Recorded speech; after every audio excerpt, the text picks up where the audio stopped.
Hi guys. तो आज हम मराठी का ग्रामर करने वाले हैं और इसका टॉपिक है कारक। आप सभी ने इसको पढ़ा रहेगा पहले भी आपके लोअर स्टैंडर्ड्स में। बहुत ही इजी टॉपिक है। मैं आपको आपके इजी वे में एक्सप्लेन करने को ट्राई करूँगा। ग्रामर को कारक को इंग्लिश में केस भी कहा जाता है। इसकी परिभाषा देखते हैं क्या है। संज्ञा या सर्वनाम के जिस रूप में उसका संबंध वाक्य के किसी दूसरे शब्द के साथ सूचित होता है उसे कारक कहते हैं। यानी संज्ञा या सर्वनाम उसके जो भी उसका रूप है, उसका संबंध वाक्य जो भी वाक्य दिया रहेगा उसके किसी दूसरे शब्द के साथ, किसी भी दूसरे शब्द के साथ उसे सूचित यानी कि उसे जुड़ा जाता है तो उसे कारक कहते हैं। उदाहरण देख सकते हैं यहाँ पे, लड़का छत जमीन गिर पड़ा। उपयुक्त वाक्य में अर्थ स्पष्ट नहीं हो रहा है, मतलब आपको जो वाक्य यहाँ पे दिया गया है उसमें उसका अर्थ जो है वो स्पष्ट नहीं किया गया है। निम्नलिखित वाक्यों को ध्यान से पढ़े। लड़का छत से जमीन पर गिर पड़ा। यह वाक्य अर्थ की दृष्टि से परिपूर्ण है। अर्थ स्पष्ट हो रहा है क्योंकि लड़का छत जमीन गिर पड़ा इन शब्दों को से पर इन विभक्तियों से जोड़ा गया है। अब यहाँ पे जो सेंटेंस दिया है आप देख सकते हैं, इससे डिफरेंट है। यहाँ पे आपको बोला है लड़का छत जमीन गिर पड़ा और यहाँ पे देख सकते हैं आप कुछ विभक्ति का उपयोग किया गया है, जैसे कि से और पर। लड़का छत से जमीन पर गिर पड़ा। अब इससे आपको समझ में आ रहा है मीनिंग यहाँ पे, लेकिन मीनिंग जो है वो स्पष्ट नहीं है। तो यही जो वर्ड्स है, जो एक कारक जिसको यहाँ पे लिखा है, देखिए दूसरे संबंध के साथ सूचित होते हैं उसी को कारक कहते हैं। कारक के टोटल 8 टाइप्स है। देखते हैं कौन से टाइप्स है उसके। संबोधन कारक एक है, दूसरा है कर्ता कारक, थर्ड है कर्म कारक, फोर्थ है करण कारक, जो फिफ्थ है आपका वो है संप्रदान कारक, सिक्स्थ है अपादान कारक, सेवेंथ है संबंध कारक और जो लास्ट है 8वां वो है अधिकरण कारक। मैं आपको हर एक टॉपिक डिटेल में पढ़ाऊंगा। ये मैं सिर्फ ऊपर से आपको इसके नाम दिए हैं जो भी कारक के 8 मेन टाइप्स है। अब हम इसको एक एक करके इसको डिटेल में पढ़ेंगे। तो अभी इसका सबसे पहला टाइप देखते हैं जो कि है कर्ता कारक। इसे इंग्लिश में नॉमिनेटिव केस भी कहा जाता है। इसकी परिभाषा देखते हैं क्या है। संज्ञा या सर्वनाम के जिस रूप से क्रिया करने वाले कर्ता का बोध होता है उसे कर्ता कारक कहते हैं। कर्ता यानी कि जो करने वाला है, जैसे कि आप यहाँ पे देख सकते हैं, दिव्या ने किताब मांगी। अब दिव्या ने कुछ काम किया है, वो यहाँ पे करता है और उसके साथ जो जुड़ा हुआ वर्ड है वो है ने। तो ये हो गया आपका कर्ता कारक। अब इसकी भी परिभाषा है यहाँ पे। उपयुक्त वाक्य में दिव्या यानी कि संज्ञा कर्ता ने कार्य किया है। यहाँ पे दिव्या ने कार्य किया है, इसमें संज्ञा के साथ ने प्रत्यय जुड़ा है। जो संज्ञा है आपका दिव्या, उसी के साथ ने जो प्रत्यय है आपका वो जुड़ा हुआ है, विभक्ति प्रत्यय जो जुड़ा हुआ है ने। अब दिव्या ने कर्ता कारक है, इस कारक का चिन्ह है ने। यहाँ पे इसका दिव्या जो है वो कर्ता कारक है, वो उसने काम किया है और उसको जो चिन्ह जिसने ज्वाइन किया है वो है ने। तो इसलिए इसका परिभाषा आएगी कर्ता कारक। ठीक है। अब यहाँ पे आपका सेकंड टाइप देखते हैं जो कि है कर्म कारक। इसको इंग्लिश में अक्यूसेटिव केस भी कहा जाता है। इसकी परिभाषा देखते हैं क्या है। जिस वस्तु या व्यक्ति पर क्रिया के होने का फल होता है उसे कर्म कारक कहते हैं। उदाहरण, मास्टर जी ने पाठ को पढ़ा। इसका मतलब है जिस वस्तु पर व्यक्ति का क्रिया, जिस वस्तु पर व्यक्ति का जो एक्शन है, क्रिया यानी कि एक्शन, जिस वस्तु पर व्यक्ति की एक्शन जो होती है उसके होने का फल होता है, असर होता है, उसे कर्म कारक कहते हैं। जैसे देखिए, मास्टर जी ने पाठ को पढ़ा, मास्टर जी ने जो क्रिया की उसका असर पाठ पर हुआ। ठीक है। तो उस वाक्य की परिभाषा देखते हैं हम क्या है। उपयुक्त वाक्य में पाठ को कर्म कारक, उपयुक्त पाठ में पाठ को कर्म कारक है क्योंकि को विभक्ति का प्रयोग हुआ है। क्रिया के व्यापार का फल भी इस पर पड़ता है, इस कारक का चिन्ह है को। यानी आप देखते हैं जो कर्म है हमारा, जिस पे क्रिया हुई है, जो कि है हमारा पाठ, और उसको जो जोड़ने वाला शब्द है वो है को।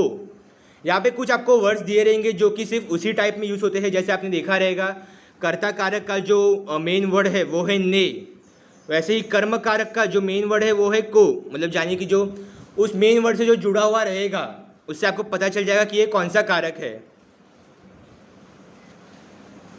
अब थर्ड देखते हैं हमारा, जो कि है करण कारक, जिसे हम इंस्ट्रूमेंटल केस भी कहते हैं।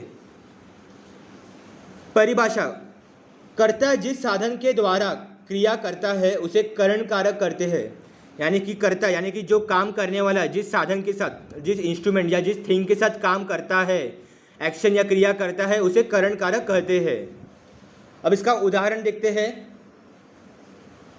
नरेश डंडे से सांप को मारता है। नरेश ने डंडे से, नरेश ने जो क्रिया की है वो डंडे के सहायता से की है, तो इसलिए जो डंडा डंडे से है वो हमारा इंस्ट्रूमेंट यानी कि करण कारक है।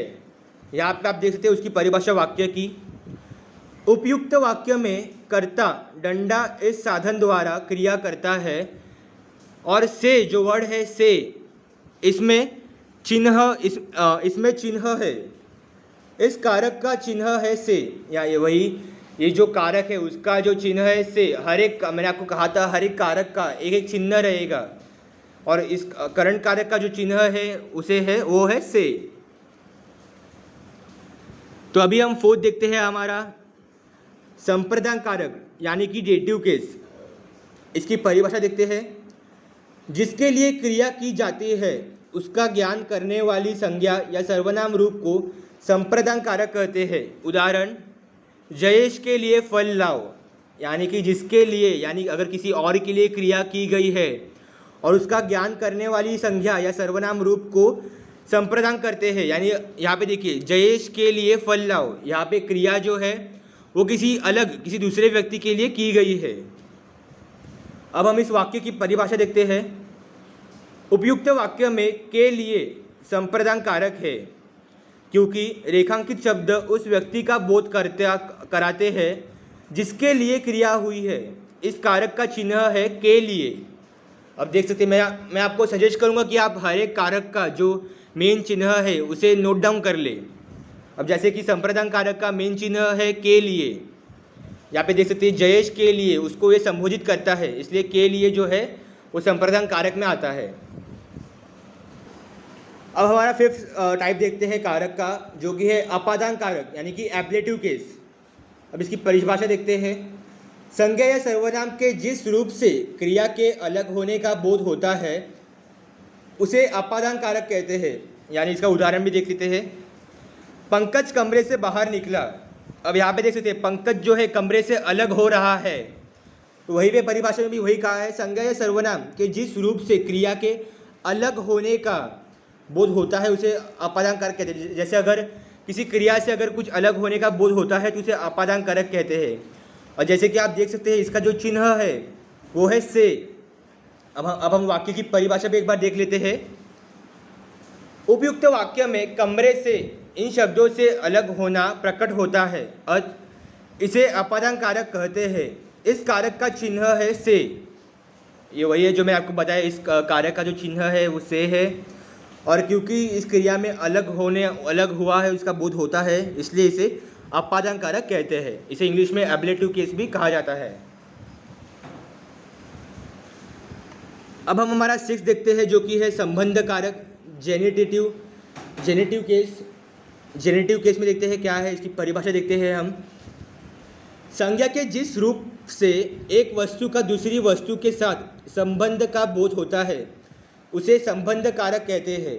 उदाहरण, यह यश की पुस्तक है। अब यहाँ पे देखिए जब किसी दो वस्तु के एक साथ होने का बोध होता है उसे संबंध कारक कहते हैं। जैसे कि यह यश की पुस्तक है, ये जो पुस्तक और यश में जो है संबंध है उसे क्रिया प्रकट करता है, उसे संबोधित करता है, इसलिए इसे संबंध कारक कहते हैं। और इसका चिन्ह जो है वो है की। अब हम इस वाक्य की परिभाषा भी एक बार देख लेते हैं। उपयुक्त वाक्य में यश की संबंध कारक है क्योंकि की द्वारा एक वस्तु शब्द का दूसरी वस्तु शब्द के साथ संबंध जोड़ता है। जैसे यहाँ पे देख सकते हैं आप, पुस्तक और यश का संबंध जुड़ा गया था, के साथ संबंध जोड़ा गया है। इस कारक का चिन्ह है का, की, के, रा, री या रे। जैसे कि यहाँ पे हम ऐसे भी लिख सकते हैं, यह पुस्त यह यश की किताबें हैं। ऐसे कुछ भी, इसमें से कुछ भी चिन्ह आ सकता है वहाँ पे। जैसे कि यहाँ पे की है तो यहाँ पे का भी आ सकता है। यह यश का किताब है, वरना यह यश का बेंच है, कुछ भी आ सकता है। यह यश का कलम है, कुछ भी वहाँ पे आ सकता है इन 5 चिन्हों में से। तो ऐसे अगर कुछ 5 चिन्ह आपको वहाँ पे दिखे तो आप इजीली वहाँ पे लिख सकते हैं संबंध कारक। अब आपका 7th वाला देखते हैं, अधिकरण कारक। अधिकरण कारक देखते हैं। अधिकरण कारक में क्या आता है, जिसको इंग्लिश में हम लोकेटिव केस भी कहते हैं। अब इसकी परिभाषा देखते हैं क्या है। संज्ञा के जिस रूप से क्रिया के आधार या स्थान का बोध होता है उसे अधिकरण कारक कहते हैं। इसका एग्जाम्पल देखते हैं। मुंबई में बहुत सभ्य नागरिक है। यहाँ पे देखिए, मुंबई में जो संज्ञा के जिस रूप से क्रिया के आधार या स्थान का बोध होता है, अब संज्ञा के इस रूप से ये स्थान, मुंबई एक स्थान है, उसका बोध होता है, उसे अधिकरण कारक कहते हैं। यानी कि जिस स्थान का बोध यहाँ पे होता है, उसकी अगर आपको क्रिया के जिस रूप से आपको क्रिया के आधार पर स्थान का बोध होता है उसे अधिकरण कारक कहेंगे। जैसे मुंबई देख सकते हैं, एक स्थान है और उसको उसके आधार पर में उसका चिन्ह है।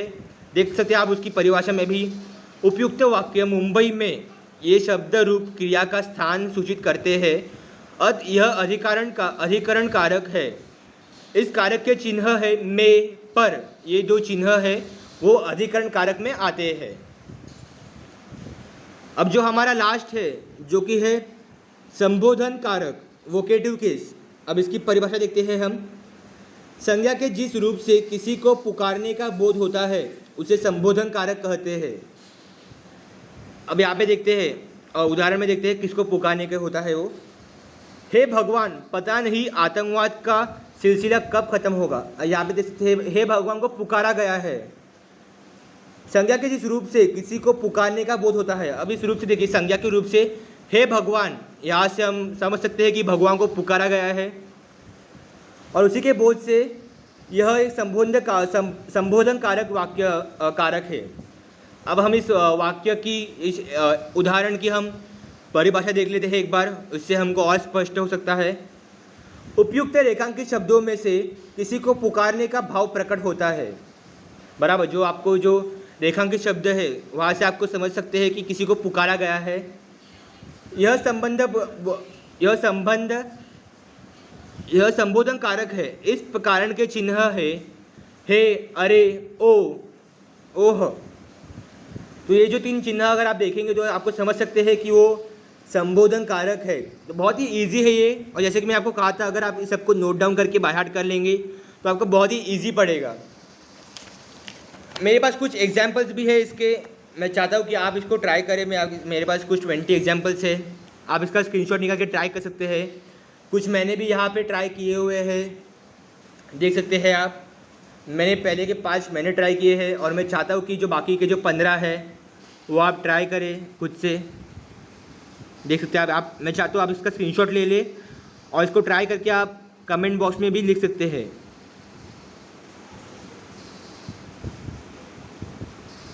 इसका प्लीज़ मैं चाहूँगा कि आप स्क्रीनशॉट ले लें और इसको आप ट्राई करें खुद से।